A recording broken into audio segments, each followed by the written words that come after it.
Bom dia, meus queridos irmãos. A paz do Senhor Jesus a todos. Hoje, domingo, dia 14 de março, estamos aqui para mais uma aula da nossa Escola Bíblica Dominical. Reúna sua família, vamos juntos estudar a Palavra de Deus. Palavra essa que nos fortalece, que renova a nossa fé e que nos permite amadurecer como cristãos, servos do nosso Deus. Vamos orar, meus irmãos, dando início à nossa aula. Ó Deus querido, Pai amado, te louvamos, Senhor, te adoramos, exaltamos o teu nome, Pai. Nosso coração se enche de alegria, meu Deus, por esta oportunidade, Senhor, um verdadeiro privilégio que temos, Senhor, de ter acesso à tua palavra, Pai. Muito obrigado, Senhor, porque tu és um Deus misericordioso, um Deus de amor, um Deus que nos alcançou e nos permite, Senhor, estar diante da tua palavra nesta manhã, Pai. Portanto, te pedimos, Senhor, que o teu Santo Espírito esteja conosco, Senhor, com cada um de nós, em nossas casas, com nossas famílias, abrindo a nossa mente, o nosso entendimento, Senhor, abrindo os nossos ouvidos, Senhor, para que possamos ouvir aquilo que tu tens a nos ensinar nesta manhã, Pai. Pai, capacita cada um de nós, Senhor, que possamos ter uma manhã abençoada pela tua presença, meu Deus. É no nome de Jesus que nós oramos a ti, Senhor, crendo e sabendo que tu escutas as nossas orações. Amém, Deus. Amém, meus irmãos. Hoje iremos estudar a lição de número 10, cujo título é O Senhor Jesus Cura Hoje. Em um tempo onde temos vivido uma pandemia, veremos que a Bíblia nos mostra que o nosso Deus é poderoso e que assim como Ele curou no passado, Ele continua curando em nossos dias. E esse é o tema do louvor que nós vamos agora, juntamente com a nossa irmã Débora, entoar ao nosso Deus. O hino 7 da harpa cristã, Cristo cura sim. Louvemos todos juntos ao nosso Deus.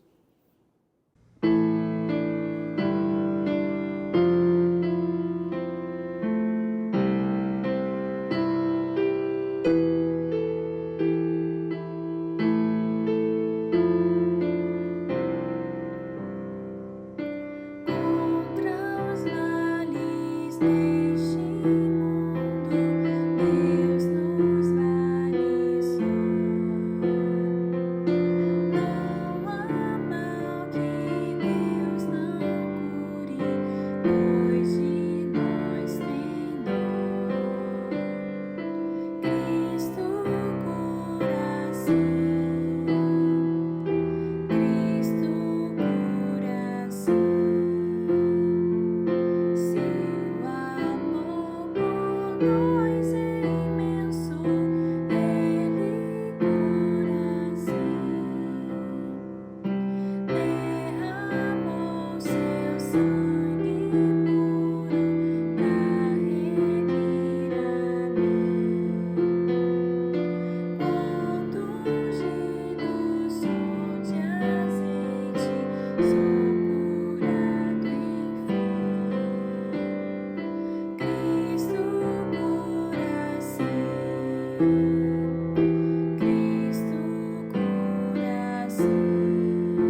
Glórias a Deus, glórias a Deus. Seu amor por nós é imenso, Ele cura sim.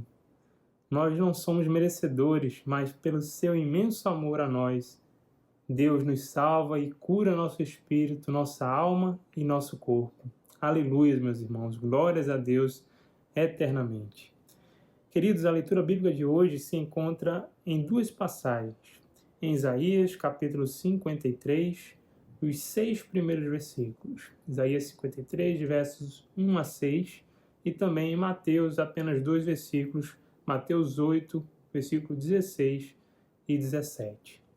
Passamos a leitura, acompanhe conosco, o texto vai ser projetado, então acompanhe conosco a leitura em Isaías 53.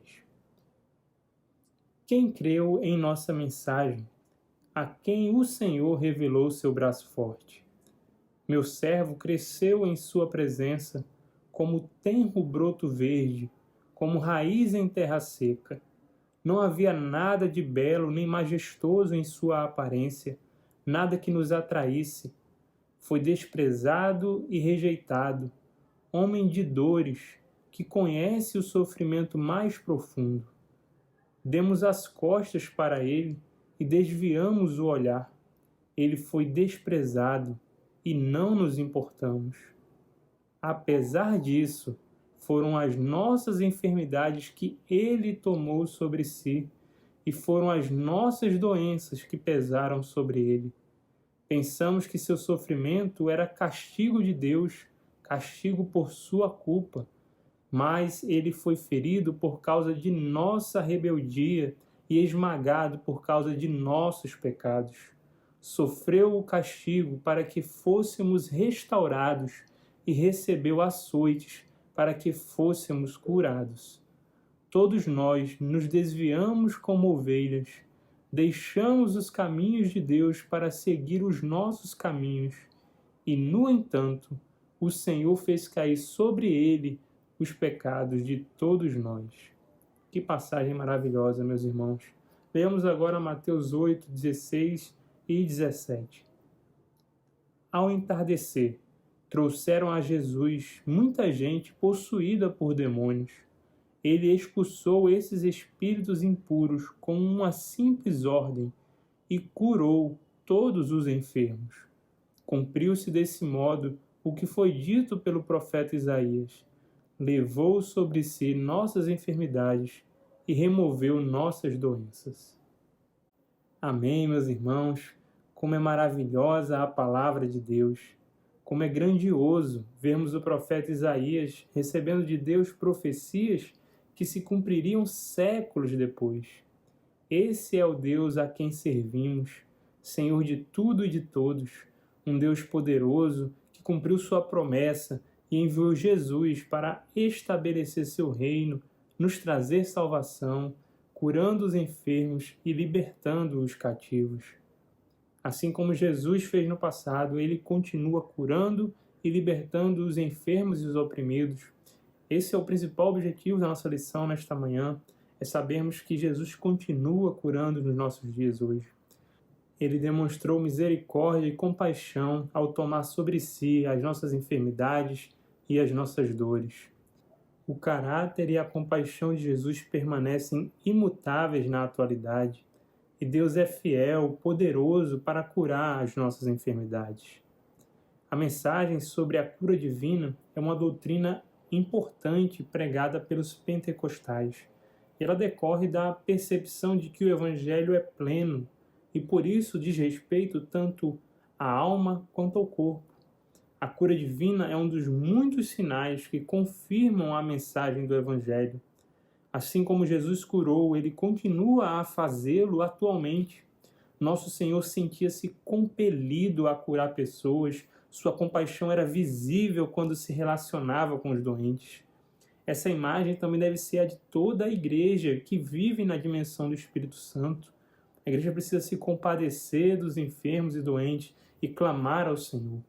A cura divina de enfermidades em todas as áreas, como físicas e emocionais, é um fato inquestionável entre nós na atualidade. Nós somos testemunhas dessa verdade, temos visto muitos testemunhos de pessoas que foram curadas pelo Senhor, muitas vezes milagrosamente, sem que os médicos possam nem mesmo entender como aquilo poderia ter acontecido. Mas o nosso Deus é poderoso, Ele é o mesmo ontem, hoje e eternamente, e Ele continua curando ainda em nossos dias. Portanto, meus irmãos, vamos para o nosso primeiro tópico, onde veremos a cura divina na Bíblia, tanto no Antigo quanto no Novo Testamento. A cura divina na Bíblia tem a ver com a saúde pública no Antigo Testamento, também com a prevenção de doenças como uma orientação bíblica, e também temos as curas de Jesus no Novo Testamento. Em Israel, a saúde era uma promessa de Deus, mas o povo tinha que fazer a sua parte. Deus garantiu a saúde dos filhos de Israel desde que eles cumprissem os termos do pacto do Sinai. Êxodo 15, 26 vai nos dizer: Ele disse: se ouvirem com atenção a voz do Senhor seu Deus e fizerem o que é certo aos olhos dele, obedecendo a seus mandamentos e cumprindo todos os seus decretos, não os farei sofrer nenhuma das doenças que enviei sobre o Egito, pois eu sou o Senhor que os cura. Até pelos recursos médicos conhecidos e disponíveis à época, o povo dependia mais de uma intervenção direta de Deus do que dos médicos.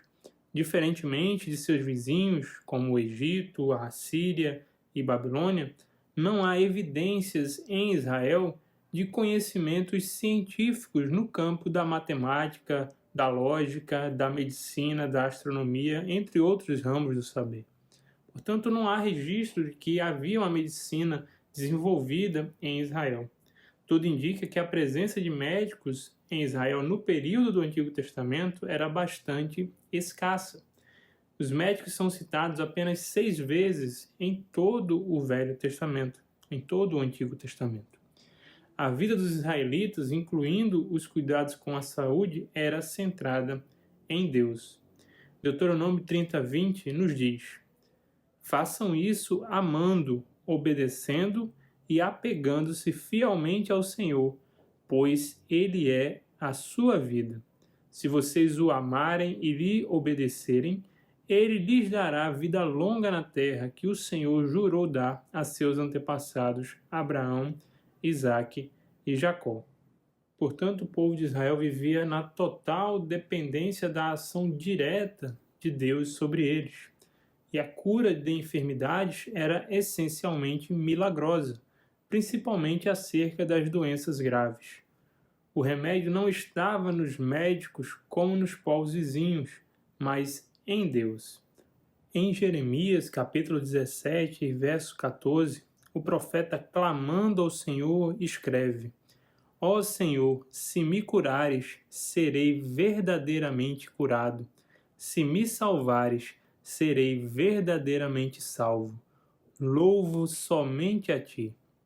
E mais à frente, no capítulo 30, versículo 17, o Senhor responde falando ao povo: restaurarei sua saúde e curarei suas feridas, diz o Senhor, pois a chamam de rejeitada, Sião, cidade com que ninguém se importa. E encontramos ainda, no Antigo Testamento, o registro de diversas curas. Miriam, irmã de Moisés, foi curada de lepra, está registrado em Números 12. Elias curou, ressuscitando o filho da viúva de Sarepta, lá em 1 Reis, capítulo 17. Eliseu curou Naamã, que era o comandante do exército do rei da Síria, 2 Reis 5. Temos ainda a cura e restauração de Jó, que estudamos inclusive no trimestre passado, e também a cura do rei Ezequias, Isaías 38. Isso para citarmos apenas alguns exemplos. Deus já se preocupava com a saúde e o bem-estar dos seres humanos antes que isso se tornasse preocupação dos governantes do mundo. Na lei de Moisés, Deus estabeleceu uma série de preceitos e cuidados com a alimentação e com a saúde do povo escolhido por ele. O texto básico da lei de Moisés, que descreve o tipo de alimentação que se deve comer e o que não se deve comer, está escrito em Levítico 11. As instruções sobre o período pós-parto estão em Levítico 12. E os 2 capítulos seguintes, Levítico 13 e 14, ensinam o povo e as autoridades religiosas em Israel como deviam lidar com a lepra e com as doenças na pele. O padrão de higiene íntima está em Levítico 15. E todos esses preceitos são alguns exemplos de prevenção de saúde. Essa parte da lei de Moisés é classificada dentro da teologia, dentro dos estudos teológicos, como preceitos cerimoniais. Quando a lei de Moisés, irmãos, instrui o povo sobre o padrão de higiene e os preceitos dietéticos, embora parte da purificação fosse cerimonial, o objetivo principal era a saúde da população. O Novo Testamento vai nos mostrar que a finalidade era sim uma questão de saúde pública e não uma questão de purificação espiritual para que pudesse alcançar salvação ou santificação. As passagens de Mateus 15, 17 a 20, Romanos 14, 1 Timóteo 4 vão nos mostrar que o que contamina não é aquilo que ingerimos, mas aquilo que temos dentro de nós é que nos contamina, o pecado, e não os alimentos. Isso mostra que o interesse divino, ao estabelecer aquelas leis, era a saúde pública e individual em última instância. Deus mandou Moisés incluir esses assuntos como parte do sistema sanitário na lei, com um preceito religioso, pois, do contrário, a população não levaria tudo isso a sério.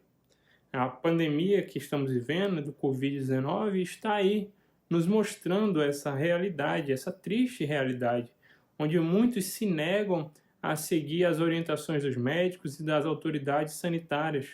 Portanto, Deus, em sua sabedoria e onisciência, utilizou regras religiosas como um instrumento para que houvesse cuidado com a saúde por parte de todos. A religião, nesse caso, se constitui num veículo eficaz para a conscientização coletiva.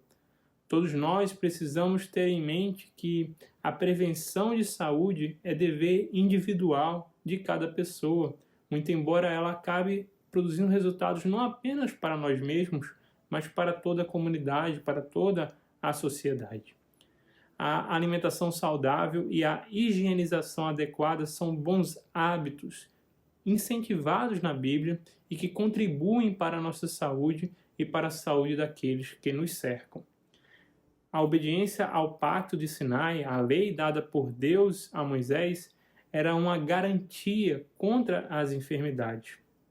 No período do Novo Testamento, Israel demonstrava maior conhecimento no campo da medicina por causa do contato com os egípcios, com os gregos e com os romanos. A atividade médica no tempo de Jesus já era profissional, mas a ciência médica era ainda muito rudimentar e o número de enfermos era grande.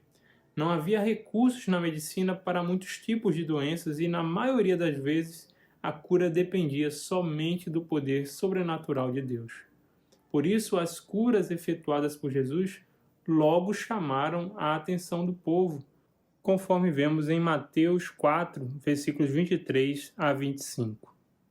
Diz assim o texto: Jesus viajou por toda a região da Galileia, ensinando nas sinagogas, anunciando as boas novas do reino e curando as pessoas de todo tipo de doenças. As notícias a seu respeito se espalharam até a Síria, e logo o povo começou a lhe trazer todos que estavam enfermos. Qualquer que fosse a enfermidade ou dor, quer estivessem possuídos por demônio, quer sofressem de convulsões, quer fossem paralíticos, Jesus os curava. Grandes multidões o seguiam, gente da Galileia, das 10 cidades, de Jerusalém, de toda a Judéia e da região a leste do Rio Jordão. Então vemos que à medida que Jesus ia andando pela região da Galileia e ensinando nas sinagogas e realizando os milagres, a notícia foi se espalhando e as pessoas iam até Jesus para ser curadas. Mas a principal razão para Jesus ter se feito carne e vindo ao mundo foi salvar os pecadores. 1 Timóteo, capítulo 1, verso 15, nos diz: esta é uma afirmação digna de confiança e todos devem aceitá-la. Cristo Jesus veio ao mundo para salvar os pecadores, e eu sou o pior de todos. No entanto, por causa da miséria humana, Jesus operou também muitos milagres, prodígios e maravilhas. O Senhor se compadecia dos enfermos, dos oprimidos e de todos os de espírito abatido, porque essas pessoas andavam como ovelhas que não têm pastor, conforme Mateus 9,36 registra, que Jesus, quando viu as multidões, teve compaixão delas, pois estavam confusas e desamparadas, como ovelhas sem pastor. E Jesus é o bom pastor. Por isso ele, com amor, com compaixão por aquelas vidas, realizava esses prodígios, essas maravilhas. A compaixão era a principal motivação de Jesus para ministrar ao povo, e isso não mudou com o tempo. A promessa de cura divina continua valendo, o nosso Deus é o mesmo e continua operando maravilhas no nosso meio. E não sou eu quem diz isso, é o próprio Jesus, conforme Marcos capítulo 16, versos 17 a 20. O Senhor falou: os seguintes sinais acompanharão aqueles que crerem. Em meu nome expulsarão demônios, falarão em novas línguas, pegarão em serpentes sem correr perigo. Se beberem algo venenoso, não lhes fará mal, e colocarão as mãos sobre os enfermos e eles serão curados. Quando o Senhor Jesus acabou de falar com eles, foi levado para o céu e sentou-se à direita de Deus. Os discípulos foram a toda parte e anunciavam a mensagem, e o Senhor cooperava com eles, confirmando-a com muitos sinais. Portanto, Jesus deixou claro que a pregação do Evangelho seria acompanhada por sinais e maravilhas para aqueles que crerem. É importante destacar também, queridos irmãos, que a palavra de Deus, em momento algum, ela condena o uso da medicina. Pelo contrário, Jesus faz menção aos médicos e nos ensina que os enfermos precisam deles. Em Mateus 9,12 temos: Jesus ouviu o que disseram e respondeu: as pessoas saudáveis não precisam de médico, mas sim os doentes. Também temos na Bíblia o registro de Lucas, que foi um grande servo de Deus, autor de um dos evangelhos de Cristo e que era um médico. Portanto, a Bíblia não condena que sejamos médicos ou que utilizemos a medicina como uma ferramenta para a busca da cura. E o registro que Lucas era médico está lá em Colossenses 4,14, que diz: Lucas, o médico amado, lhes envia saudações, assim como Demas. A ciência médica, irmãos, é de extrema importância e ela é uma bênção para a humanidade, mas tem as suas limitações. Há horas que só a intervenção direta e sobrenatural de Deus pode fazer a saúde e a vida serem restaurados.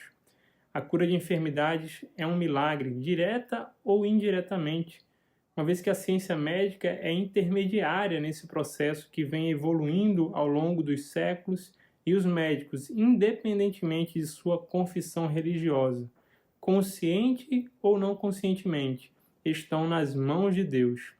É que Deus trabalha no silêncio e muitas vezes nós nem percebemos, mas toda a sabedoria, toda a inteligência humana só é possível pela graça e pela misericórdia do nosso Deus.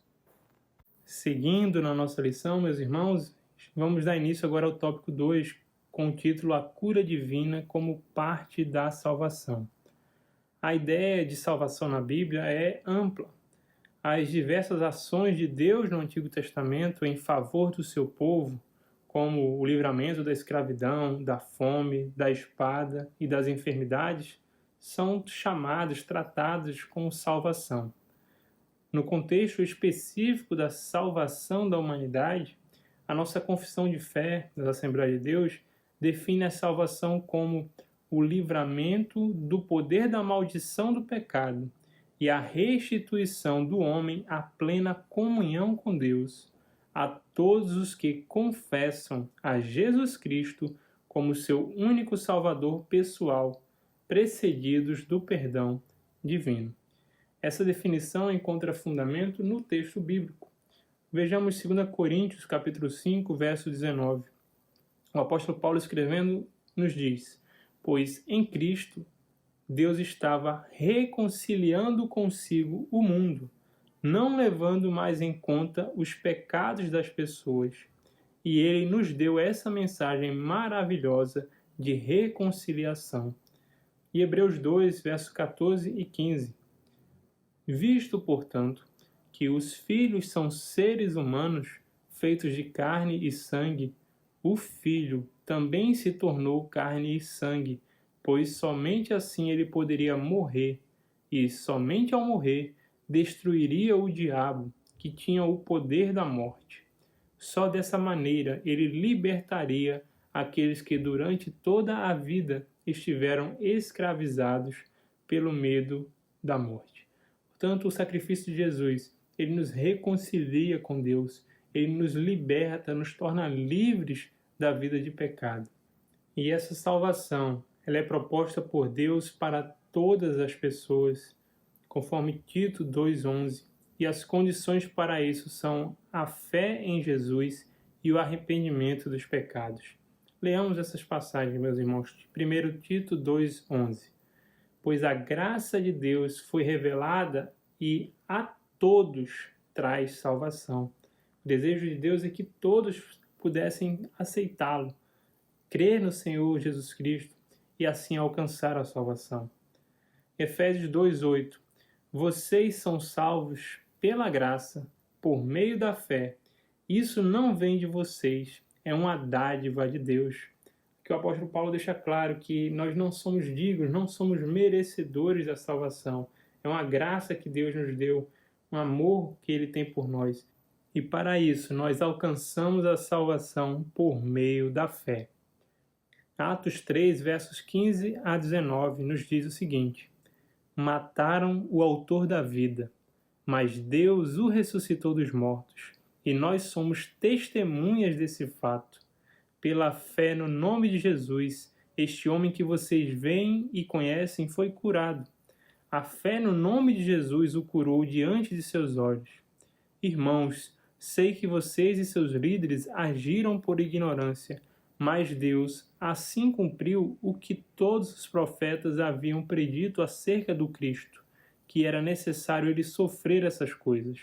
Agora, arrependam-se e voltem-se para Deus, para que seus pecados sejam apagados. Portanto, vemos aqui a necessidade de arrependimento, de nos voltarmos para Deus e deixarmos para trás a nossa vida de pecado, para que nós possamos ter os nossos pecados perdoados por Deus. A vontade de Deus é a salvação de todos os seres humanos, conforme falamos, mas para isso cada pessoa precisa se arrepender de seus pecados e se converter ao Senhor Jesus.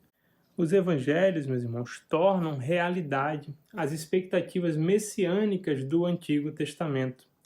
Tanto a cura quanto a salvação já estavam no radar do Espírito Santo desde os profetas. Jeremias 17,14 nos fala: cura-me, Senhor, e serei curado. Salva-me e serei salvo. O salmista, no Salmo 103, verso 3, diz: é Ele quem perdoa todas as suas iniquidades, quem cura todas as suas enfermidades. Interessante observar que geralmente o perdão dos pecados vem antes da cura física. Isso se evidencia também na cura do paralítico de Cafarnaum.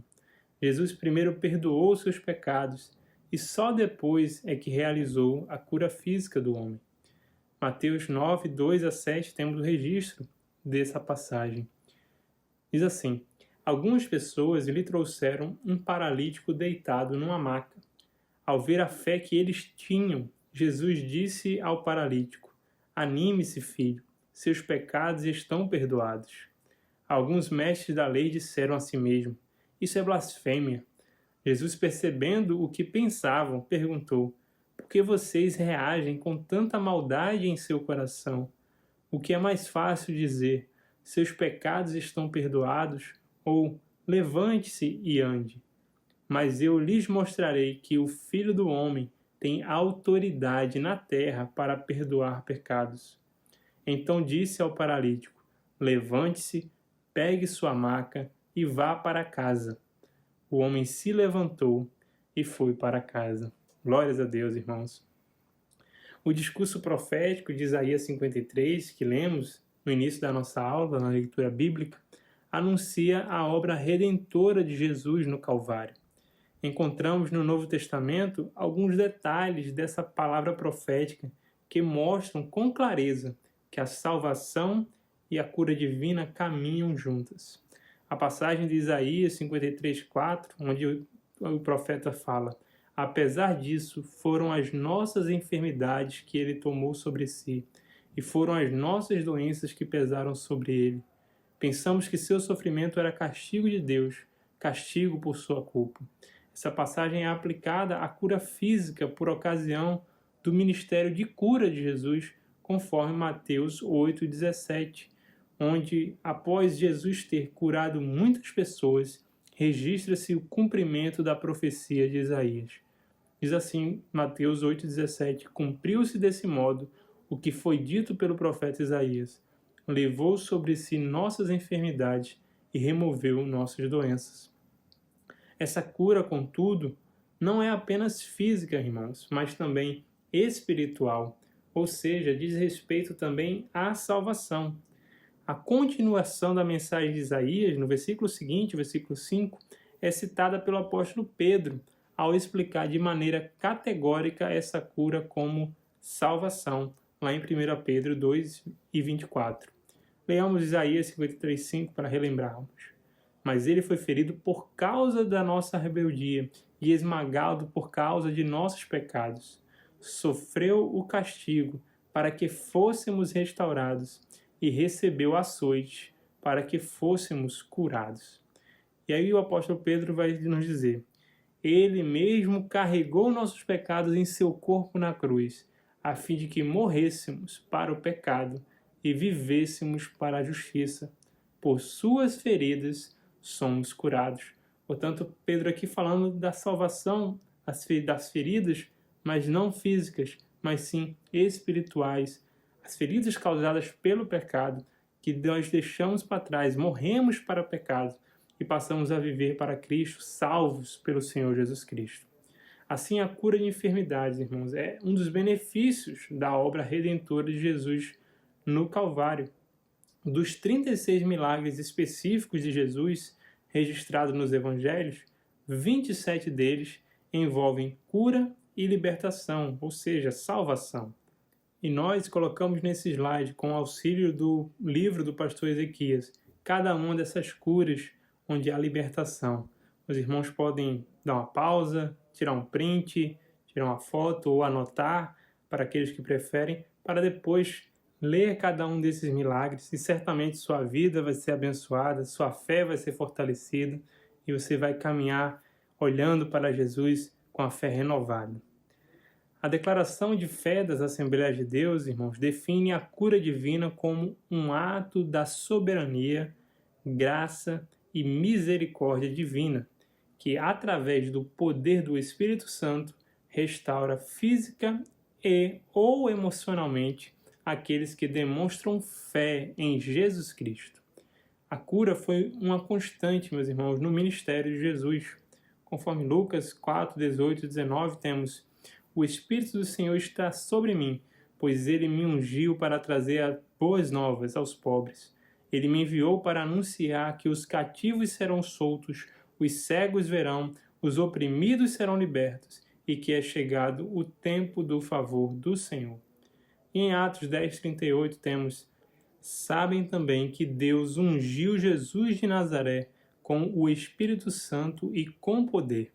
Então Jesus foi por toda parte fazendo o bem e curando todos os oprimidos pelo diabo, porque Deus estava com ele. Portanto, a cura era constante no ministério de Jesus. Meus irmãos, quando adoecemos, nós temos a tendência natural de procurar logo os médicos, ou para alguns, o Google, aqueles que não gostam de ir ao médico, e erradamente recorrem ali à internet para fazer uma autoconsulta. Isso é perigoso, irmãos. Mas procurar auxílio médico, de fato, não é errado. Como já vimos, Jesus mesmo disse que os doentes precisam de médicos. O milagre pode acontecer também pelos recursos científicos da medicina. Contudo, convém salientar que temos um recurso divino para a cura das enfermidades, a ministração da unção com óleo em nome do Senhor sobre os enfermos. Tiago, ao escrever sua carta, ele registra: alguém está doente? Chame os presbíteros da igreja para que venham e orem sobre ele e o unjam com óleo em nome do Senhor. Essa oração de fé curará o enfermo e o Senhor o restabelecerá. E se cometeu algum pecado, será perdoado. Tiago 5, versos 14 e 15. Então, meus irmãos, é para isso que nós queríamos salientar, que sim, temos a medicina disponível pela graça e pelas bênçãos de Deus, mas nós também temos disponíveis a oração ao nosso Deus, a unção pelos presbíteros do enfermo e a oração ao nosso Deus com fé, crendo que Ele pode sim nos curar, e muitos já foram curados pela oração de fé. Conforme já lemos hoje em 1 Timóteo 1,15, Cristo Jesus veio ao mundo para salvar os pecadores. Apesar disso, o Senhor Jesus jamais deixou de socorrer os necessitados e aflitos, pois se compadecia deles, conforme Mateus 14,14. Jesus viu uma grande multidão, compadeceu-se dela e curou os seus enfermos. Jesus tinha compaixão dos enfermos, dos oprimidos e de todos os de espírito abatido, porque andavam como ovelhas que não têm pastor. Assim como Jesus fez no passado, Ele deseja nos dias atuais curar e libertar os enfermos e oprimidos. Ele demonstrou misericórdia e compaixão, irmãos, ao tomar sobre si as nossas enfermidades e as nossas dores. O caráter e a compaixão de Jesus permanecem imutáveis na atualidade. Deus é fiel para curar as nossas enfermidades. E a cura de enfermidades era essencialmente milagrosa na época em que Jesus esteve aqui na Terra, principalmente das doenças graves, sem tratamento pelos recursos médicos da época. Nesse terceiro tópico, irmãos, vamos ver a cura divina e os desafios atuais. Os desafios atuais são diversos, e dentre eles está saber sobre a natureza da enfermidade, se o problema é físico ou espiritual, e ter o discernimento sobre a vontade de Deus. A cura divina é real e atual, como nós vimos, mas é um milagre.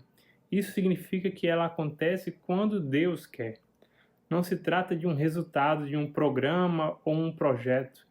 É importante o cristão entender que não temos todas as respostas e às vezes ficamos sem entender como que grandes homens de Deus não conseguiram se livrar das doenças.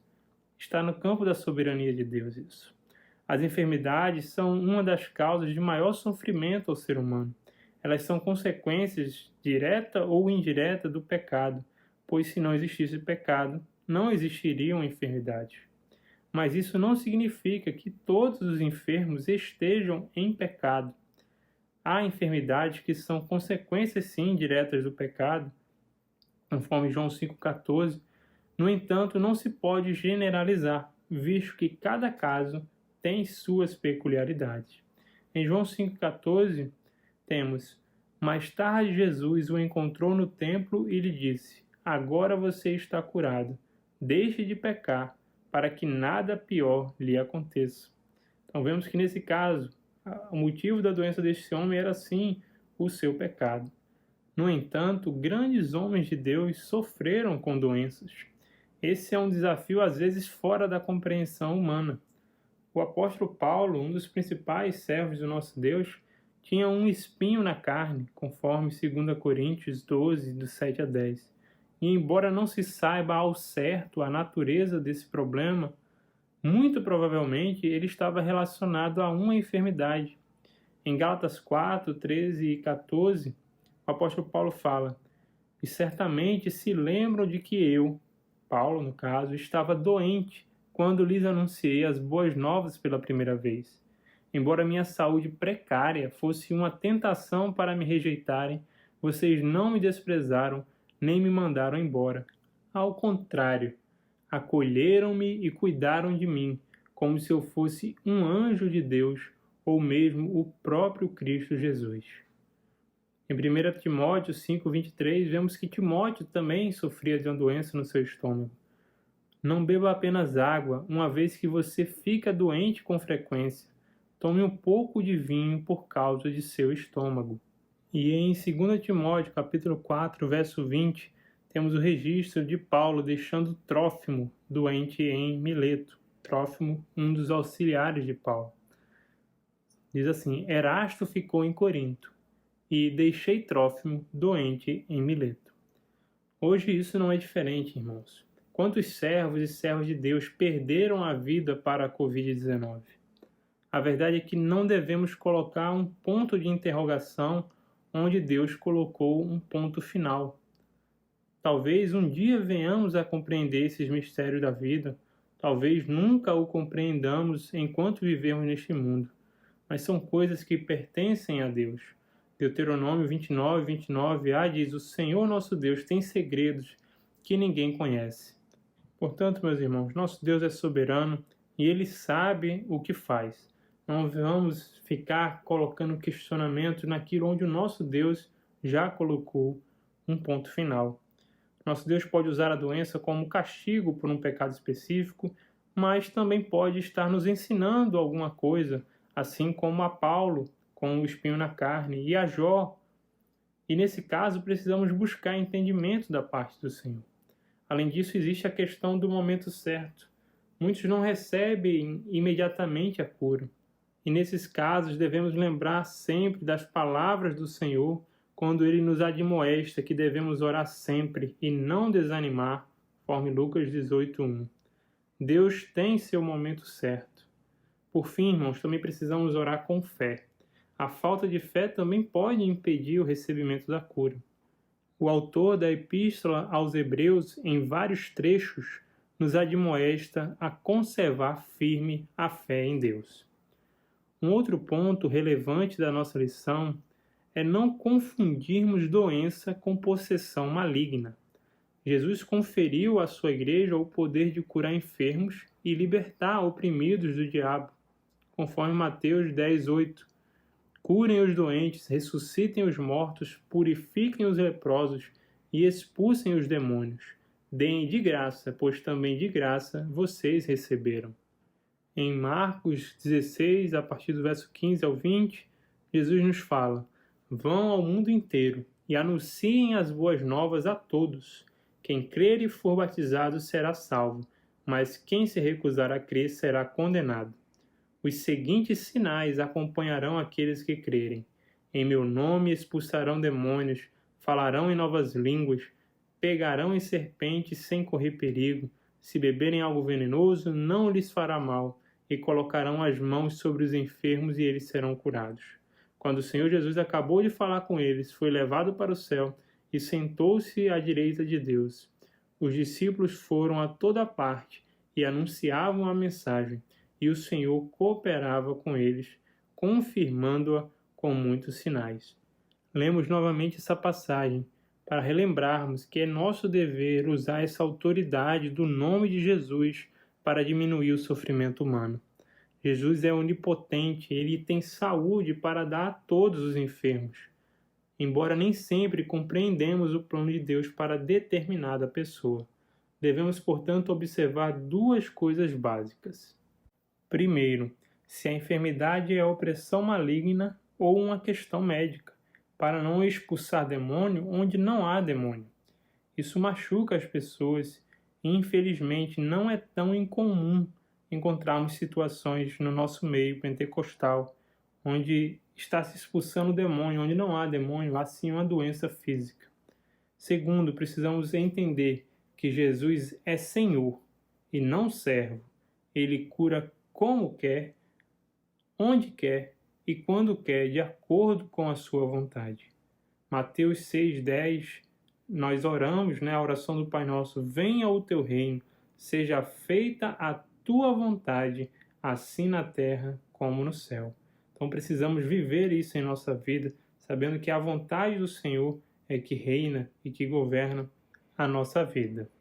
E por mais que muitas vezes possamos não compreender, precisamos manter a nossa fé firme, alicerçada na palavra do Senhor, sabendo que a vontade do Senhor é boa, agradável e perfeita, e que todas as coisas cooperam para o bem daqueles que amam a Deus, daqueles que são chamados segundo o seu propósito.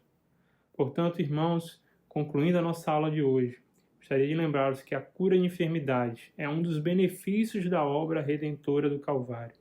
A salvação e a cura divina caminham juntos, e a cura divina é real e atual, mas precisamos entender que o Senhor Jesus cura quando, como e onde quer, e não da maneira que às vezes pensamos. Termino com um versículo do Salmo 103:3, que já lemos hoje. É Ele que perdoa todas as tuas iniquidades e sara todas as tuas enfermidades. Que o nosso Senhor Jesus continue nos abençoando. Graças a Deus, meus irmãos, terminamos a nossa aula de hoje, uma aula muito importante, uma aula muito abençoadora, onde temos a nossa fé renovada, fortalecida, sabendo que Deus é o mesmo ontem, hoje, eternamente, que o nosso Deus continua curando, libertando, operando maravilhas em nosso meio, e nós somos testemunhas disso, queridos irmãos. Vamos orar agradecendo ao nosso Deus, vamos aproveitar essa oportunidade para apresentar ao nosso Senhor, aos nossos familiares, aos nossos irmãos que estão doentes. Coloque a sua fé em ação e vamos pedir esta oração ao nosso Deus, que Ele tenha misericórdia e cure todos os nossos irmãos que estão carecendo, necessitando de cura neste momento. Oremos, meus irmãos. Deus querido, Pai amado, ó Senhor, muito obrigado por esta manhã, Pai, por esta aula tão preciosa e maravilhosa, Senhor, pelos preciosos ensinamentos que podemos ter por meio da Tua palavra, Pai. E, Pai, colocando em prática, Senhor, aquilo que nós temos aprendido de Ti, nós colocamos a nossa fé em ação, Senhor, e nós clamamos a Ti, meu Deus, clamando por cura, Senhor, para a nossa nação, Senhor, clamando por cura, Senhor, pelos nossos irmãos da nossa igreja, Senhor, pelos nossos familiares que estão doentes, Pai. Tu conheces cada um dos nossos irmãos, Senhor. Vai no hospital, Senhor, vai nos lares onde eles estão nesse momento, Senhor. Envia os teus anjos, meu Deus. Basta uma palavra tua somente, Senhor, para que as doenças possam cair por terra, Senhor, e a saúde ser restaurada, meu Deus. Toma cada um dos nossos irmãos, Senhor. Tu sabes de cada situação, de cada um deles, meu Deus. Não queremos cometer a injustiça de esquecer de nenhum deles. Por isso não vamos citá-los nominalmente, Senhor, mas Tu conheces, Pai. E nós colocamos diante de Ti, crendo, Senhor, que o Senhor irá tocar conforme a Tua majestade, Senhor, a Tua soberana vontade, meu Deus. Nós apresentamos diante de Ti os nossos irmãos, meu Deus. E colocamos diante de Ti também, Senhor, a nossa igreja, Pai. Toma a nossa igreja em Tuas mãos, Senhor. Renova a nossa fé, Pai. Aqueles que estão abatidos, Senhor, restaura, Pai. Tu és um Deus que salva, Tu és um Deus que cura, Tu és um Deus que liberta, Senhor, os oprimidos. Nós colocamos diante de Ti cada irmão da nossa igreja, meu Deus, para que o Senhor possa renovar, reavivar, Senhor, e que a nossa igreja seja uma igreja transbordante da Tua presença, ó Santo Espírito de Deus. Pai querido, fica conosco neste domingo, Senhor. Nos dá um restante domingo abençoado na Tua presença, que logo mais à noite possamos também louvar e adorar o Teu nome todos juntos, Senhor. Seja no templo da nossa igreja, Senhor, seja em nossos lares. Que seja um momento especial de louvor e adoração ao Teu nome, Pai. Muito obrigado por tudo, meu Deus. Nós oramos e Te agradecemos. No nome de Jesus. Amém. Amém, meus irmãos. Um grande abraço meu e da Débora. Um domingo abençoado na presença do nosso Deus. Um grande abraço.